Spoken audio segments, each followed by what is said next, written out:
Alam mo, Andrew, kailangan mong kumain ng madami kasi at tagal mong walang malay. I'm sure gutom na gutom ka. Eto, may fish and eggs I'm asking dito you. sa'yo. Zoe, nandito ba si Joey kanina? Sabi sa akin, nandito daw siya. Yes! Nandito siya. Kasi narangan mo. You have no right to do that, Zoe. Girlfriend ba kita? Joey, hindi ka talaga kakain? Pwede magtanong. Yung sinabi ni Zoe sa ospital kanina na gusto mo si Andrew. Totoo ba yun?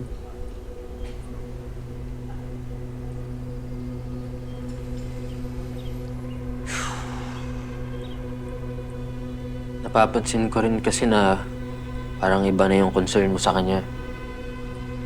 Parang mas malalim pa kaysa sa normal na magkaibigan lang.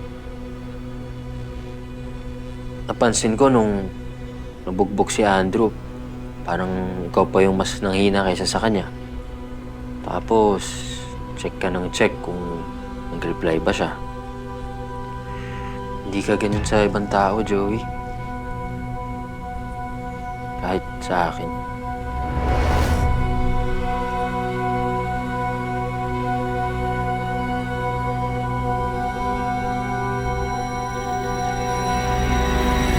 Andrew, bago ka magalit sa akin, makinig ka muna, okay?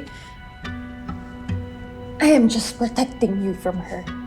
Napapahamak ka lang dahil kay Joey. Teka, ano pahamak pinagsasabi mo? Wala nga siyang kasalanan, Zoe. Bakit ba lagi mo siyang dinedefend? Why can she do no wrong sa mga mata mo? Do you have feelings for her? I don't owe you an answer. See? Hindi mo nga maamin sa sarili mo, Andrew, eh.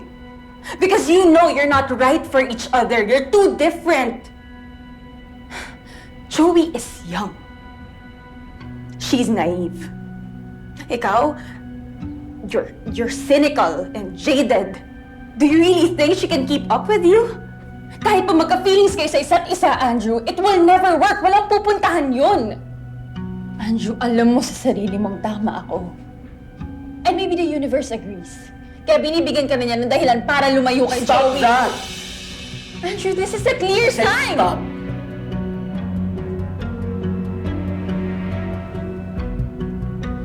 Leave.